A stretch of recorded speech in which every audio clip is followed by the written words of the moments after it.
So tonight I'm gonna radiate peace and love with a quilt pattern that uses color placement to make it look more difficult than it actually is. I promise that you're going to heart it. Plus, I get to play with Craftsy's new thread, so let's get to it.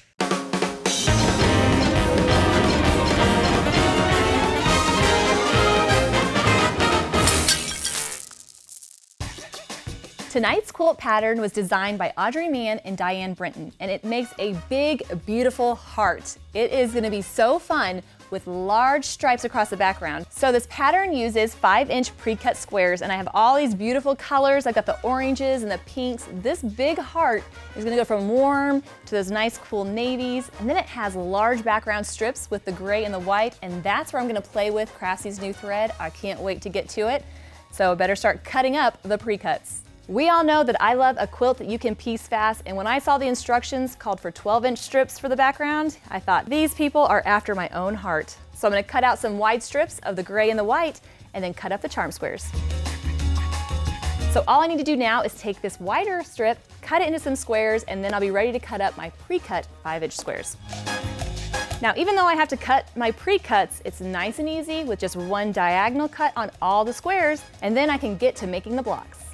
I'm actually stacking a few squares together. That makes the cutting go quicker, which is nice. And then just cutting them all in half along the diagonal. So I have some mint, some pink, some pretty sherbet orange. So all these little triangles are gonna make up a quarter square triangle, which is actually a square block. I don't know, I didn't name it, but it's gonna look great on our quilt. Now you might be impressed with my color placement, but don't be. The pattern tells you exactly where each color goes. I love it when they do that. I'm just gonna grab 4 of my triangles that they told me to pick, and I'm gonna arrange them into a square like such. Once I get to this point, it's smooth sailing. All I have to do is sew them together along this seam, and then sew them together to make the square.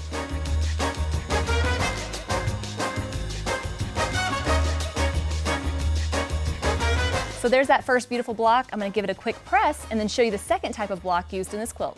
So I'm gonna make that same block in all those beautiful colors from the 5-inch squares, but there's gonna be a couple other blocks that are gonna look similar but not quite the same. I'm still gonna use my triangles, but instead of half of it, it's going to be a background piece. And this is what's gonna make that heart look like it's floating behind those strips. I know, you can't wait to see it either. Well, let's get to it. And there is the block. So I'm gonna give that a little press, make them a few more times, and then I'll have the first row of my blocks ready to go. I have all the blocks to make the top of my heart. I'm gonna show you how to lay those out. And there we have the top row of my heart. This isn't the top row of the quilt. I still have some pieces that go above there, but you can start to see that heart shape coming out. It's looking fantastic, isn't it? I have my quarter square triangle blocks, my block with the half gray, and then those negative space background strips. So I'm gonna piece this row together, add the other rows, and we'll see the heart finally come together.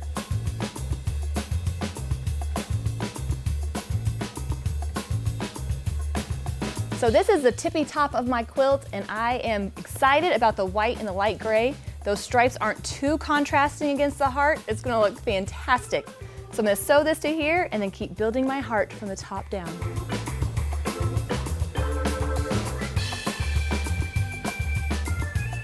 So here are the rest of the rows laid out, and didn't I tell you how great that heart would look? The color placement is fantastic.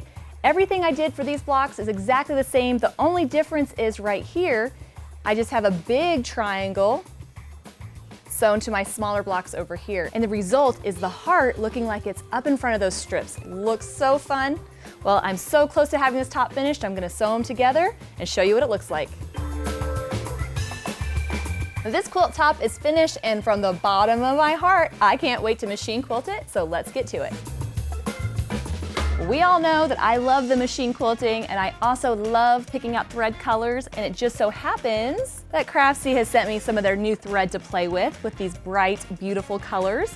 Now, when I'm picking out threads for a quilt, it's always hard to decide which one would be the best, but I think for the negative spaces of this quilt, I'm gonna go with a lighter pinkish purple, which will be perfect Just a little bit of color, but not too much as to take away from attention from the quilt. And if you want to get your hands on this thread, there's a discount code in the description box below. So I'm going to quilt a line that echoes the bottom of my area. And I have it about a ½ inch away, and at a random point when I'm ready, I'm going to angle up and then flatten out to echo that seam again. And this angle can be as steep as you'd like. And then I'm just going to fill in the section by traveling down, echoing the line I've just quilted. When I get back to the edge of the area, I'm going to travel back down, echo again, going from side to side. And now that I have a little section to fill in, I'm going to use my swirls to fill in that area by quilting a line that curls in, echoing outside the swirl, and adding more swirls until that little area is filled in. That's basically the whole of the design. So let's do it again. Traveling up above the line I just quilted, echoing the bottom of the area or the seam, and at a random point, angling up, and then flattening out to echo the seam again. Now I'm going to travel down the edge of the quilt, echo that line. So now let's travel down that previously quilted line and echo again. The more times you echo, the better that this is going to look. But if at any point you're not sure what to do, well, just go ahead and start quilting swirls. So what I'm going to do is start filling in my area, quilting swirls, adding my echo lines, trying to fill everything in as much as possible. Once that section's filled in, I'm going to travel up along the edge and do it all over again. Quilting a line that echoes the seam, angles up, and flattens out, using echoing to fill in, and then of course, adding swirls as I like.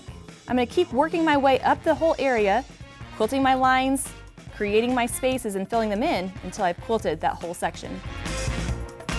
Guess what? More dot to dot quilting. Well, we know that dot to dot is just quilting a straight line. So I'm going to use a little bit of stitching in the ditch, and then I'm going to echo the side of my triangle by quilting a line that angles out about a ½ inch or so from that top point, going to the opposite corner, and then echoing back.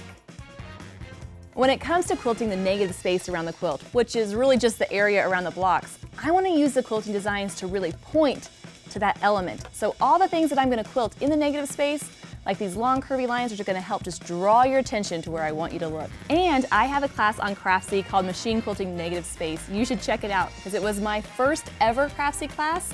Ah, those were the days. Well, I'm going to finish this quilt and I'll see you when it's done. Woohoo! And this quilt is finished. I am so loving it. The negative space really lets the quilting draw your eye to the focal point, that beautiful, faceted looking heart. I love the color placement, the fact that it was easy to piece, and using pre-cut squares, that's a win-win-win in my book. I love how the thread really makes the quilting pop in certain areas and blends in the others. And if you want to try out Craftsy's new Pima thread, you can. There's a discount code in the description box below, so be sure to check that out. And since you're scrolling down there anyway, go ahead and subscribe because you never ever know what's going to happen on the Midnight Quilt Show. Happy quilting!